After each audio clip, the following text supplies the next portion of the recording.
Assalamualaikum Pak Aam. Waalaikumsalam. Saya paling seneng Pak Aam ngucapin wallahu a'lam bishawab. Ya. Iya, begini ya. Saya perlu jelaskan dulu kenapa saya suka bilang wallahu a'lam bishawab. Kita ini manusia punya keterbatasan. Kita ini manusia punya hawa nafsu. Bisi, ketika saya menjawab di situ ada hawa nafsu saya. Ya, bisi ketika saya menjawab ada kesesatan pada diri saya. Maka saya selalu akhiri dengan wallahu a'lam bishawab. Dan itulah akhlak seorang yang berilmu harus begitu. Coba ada sebuah tafsir yang ditulis oleh Ustadz Ibnu Katsir, ya. Nah, di belakang deretan buku saya ini ada buku beliau, ya. Karena itu menjadi buku yang jadi rujukan di antara ahli-ahli tafsir. Yang saya kagum, beliau seorang syekh. Syekh itu ulama besar, tapi setiap kali di ujung pembahasannya, setelah 1 lembar, 2 lembar, selalu wallahu a'lam bishawab. Hanya Allah yang maha tahu yang paling benar. Jadi saudara-saudara sekalian, ya, kita harus menjadi orang yang sadar bahwa ternyata setinggi-tingginya ilmu kita, pasti manusia itu ada kelirunya, gitu loh, ya. Nah, ada yang wallahu a'lam bishawab itu dieksplisitkan seperti bahasa verbal gini. Tapi kalau kita nulis karya ilmiah, apalagi ditulis di jurnal, ya tidak perlu pakai wallahu a'lam bishawab. Cukup wallahu a'lam bishawabnya di hati kita. Kebayang nggak? Anda ngirim artikel, ya, hasil riset Anda gitu. Selalu tiap sub gitu, ya. Ketika Anda menulis latar belakang masalah, ujungnya wallahu a'lam bishawab. Ketika Anda menyebutkan metodologinya, wallahu a'lam bishawab. Ketika Anda menyebutkan teorinya, wallahu a'lam bishawab. Ketika Anda menuliskan pembahasannya, wallahu a'lam bishawab. Ketika Anda menulis kesimpulan, wallahu a'lam bishawab. Ya, kalau tulisan resmi, ya, sebagai sebuah karya ilmiah yang dimuat di jurnal, ya Anda tidak perlu wallahu a'lam bishawab nanti ditulis secara eksplisit. Nah, tapi boleh kalau Anda menulis sebagai ilmuwan, selesai menulis Anda katakan, ya Allah, semua yang saya tulis semoga ini menjadi maslahat untuk diri saya, untuk yang membacanya, dan untuk siapapun. Sekiranya ada kekeliruan, ya Allah, bimbing hamba agar hamba bisa meluruskan kekeliruan ini. Tapi sekiranya ini benar, hamba yakin ini karena bimbingan Engkau, ya Allah. Beri hamba ilmu yang berkah. Kirim, gitu, ya. Ini namanya akhlak orang yang berilmu, gitu loh. Jadi ketika Anda sahabat-sahabat tercinta yang bergerak di dunia keilmuan, saya yakinlah di antara yang mengikuti percikan iman ini banyak yang juga tentu saja Bapak dan Ibu ini ilmuwan yang gak usah diragukan pada bidangnya. Ada yang bidang ekonomi, ada yang sosiologi, komunikasi, fisika, kimia, matematika, biologi, dan seterusnya. Maka ketika Anda menulis sebuah karya ilmiah, apakah itu untuk kepentingan jurnal, ya, apakah itu untuk buku ajar, ataukah itu sebuah buku yang akan menurut Anda akan maslahat, mangga silahkan lakukan dan katakan ya Allah. Nah gitu, doa sama Allah, ya. Anda katakan bahwa ini semua karena Engkau ya Rob, sehingga akan luluh kesombongan kita. Anda tahu kan, orang berilmu itu punya potensi sombong. Ya, ada 3 yang membuat manusia sombong. 1, ilmu. Jadi orang berilmu itu peluang sombongnya besar. Yang kedua, orang kaya, peluang sombongnya besar. Yang ketiga, orang yang punya kuasa, besar juga. Kalau kita jadi orang yang berilmu tapi kita rendah hati, kita jadi orang kaya tapi rendah hati, kita menjadi orang yang punya kedudukan, rendah hati, itulah orang yang sangat-sangat dicintai Allah Subhanahu wa Ta'ala. Kenapa?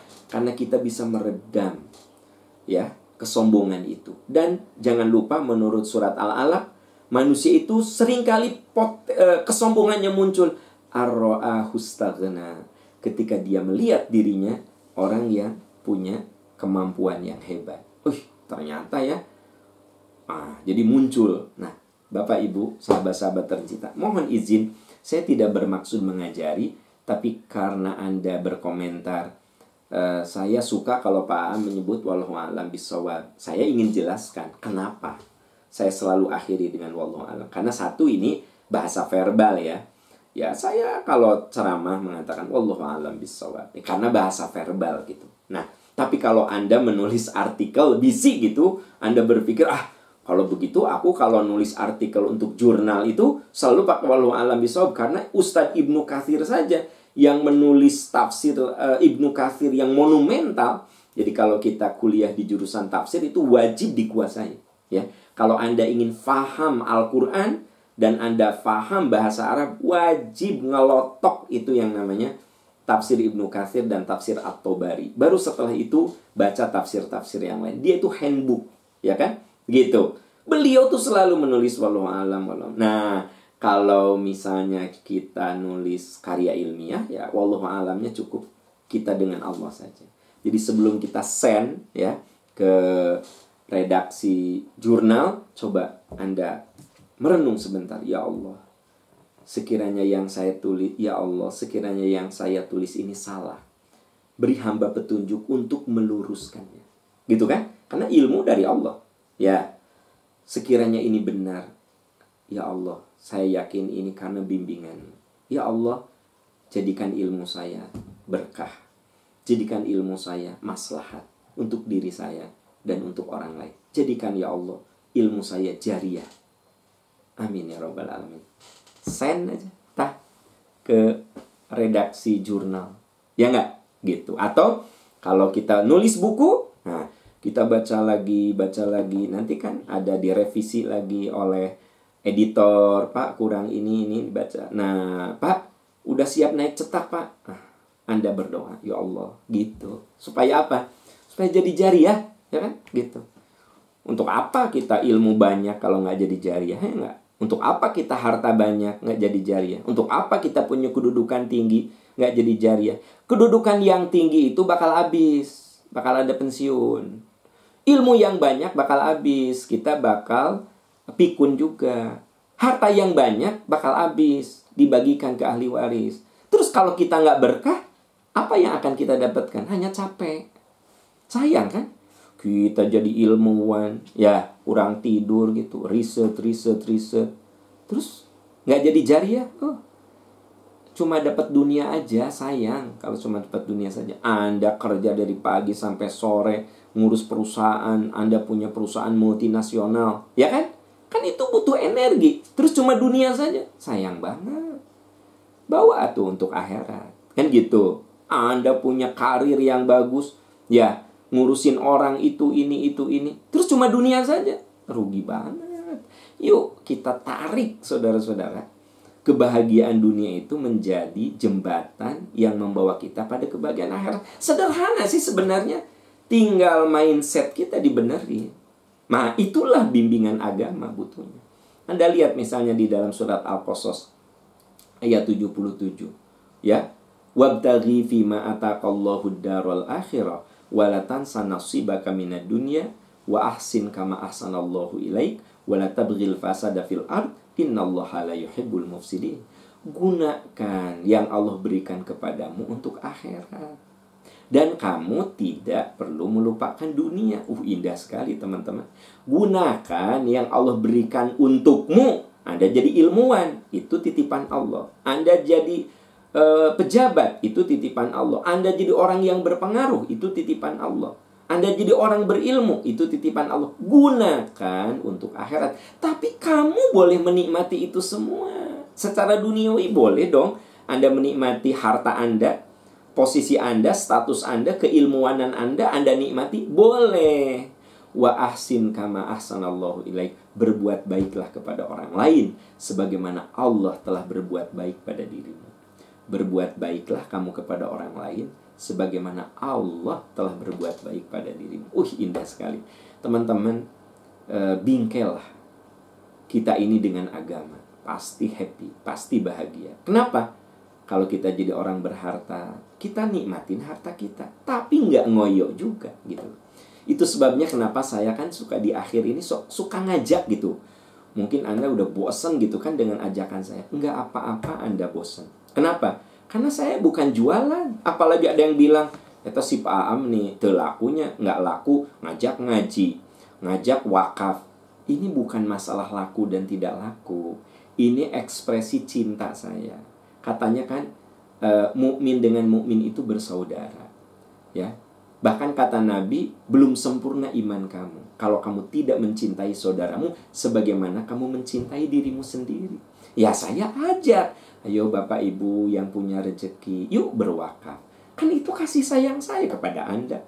Kenapa? Kalau Anda berwakaf kan baik untuk Anda. Ya, sok Anda sekarang berwakaf. 1 juta, 10 juta, 100 juta, ya. Dari mulai yang 50.000, 100.000, 100 juta, 1 miliar. Pertanyaannya, kalau Anda berwakaf 1 miliar dari puluhan miliar yang Anda punya, terus kebaikannya untuk siapa? Bukan untuk saya. Dan tidak akan jadi warisan anak-anak saya atau untuk Anda, saudara-saudara. Untuk bekal pulang. Toh nanti dari 50 miliar duit Anda, 1 miliar wakaf, ya 49 miliarnya kan jadi harta warisan. Nah, kalau udah jadi harta warisan, ya sudah, itu mah menjadi milik anak-anak cucu kita. Terus Anda bawa apa? Anda bawa apa? Yang 1 miliar itu, bukan yang 49. Maka kalau saya ngajak wakaf, saya ngajak infak, saya ngajak sedekah, saya ngajak ngaji, dengar baik-baik, karena saya sayang sama Anda. Saya sayang. Nah, teman-teman juga sayang sama saya. Ya ingetin. Kalau saya misalnya dititipi ilmu, ingetin, Pak Am, bagi dong ilmunya. Gitu loh. Kalau saya dititipi harta, Pak Am, bagi dong hartanya. Gitu ya. Kalau saya punya kedudukan, Pak Am, gunakan dong jabatan kamu untuk kebaikan. Anda ingetin saya, berarti Anda sayang sama saya. Jadi ketika saya ngajak untuk ngaji, ya, Bapak Ibu nanti kita ada majelis percikan iman. Ya, untuk kebaikan. Karena saya sayang, yuk kita sisihkan waktu kita hanya 1 jam, 1,5 jam gitu untuk belajar agama. Ya, kalau saya bilang, Bapak Ibu nanti kita ada materi Al-Hikmah ya, yuk kita ikutan. Apakah karena saya melakukan itu karena ada yang bilang katanya, ini diulang-ulang melulu, nggak laku. Bukan urusan laku nggak laku. Masa yang namanya dakwah disebut nggak laku? Saya tuh marah kepada orang yang itu cenah ustadznya yang dengerinnya dikit nggak laku. Astagfirullah. Ada seorang ustadz, dia datang ke satu masjid, DKM mengumumkan, Bapak Ibu ustadznya sudah datang. Ya, kelitik-kelitik yang hadir cuma 12 orang. Terus ada jamaah yang komen gini, karunyanya itu ustadznya dicililin jauh-jauh, telaku. Astagfirullah. Coba keluarkan dari mulut kita yang bagus-bagus. Bukan nggak laku. Nggak ada istilah dakwah nggak laku. Tolong itu garis bawahi. Jangan sampai kita jadi orang yang bodoh, orang yang jahil. Orang yang jahil itu kalau ngomong maksudnya tidak pada tempatnya. Jadi teman-teman sekalian, kalau saya ngajak wakaf, ngajak pengajian, satu, karena saya sayang. Kita saling mengajak. Makanya kan di dalam surat Al-Asr Allah mengatakan manusia itu rugi. Wal asri innal insana lafi khusr. Kecuali orang yang mengisi hidupnya dengan iman, amal soleh, dan apa? Watawasau bil haq, watawasau bisabr. Saling menasehati dalam kebaikan dan saling menguatkan dalam kesabaran. Saling menasehati dalam kebaikan apa? Bapak Ibu wakaf yuk, wakaf gitu. Bapak Ibu ngaji yuk, ngaji. Itu saling menasehati dalam kebaikan. Nah itu ya, saya memang jawabannya agak meluas supaya kita paham betul bagaimana menjalani kehidupan supaya penuh makna. Makanya kan orang yang beriman itu makin panjang umur, kebaikannya makin banyak.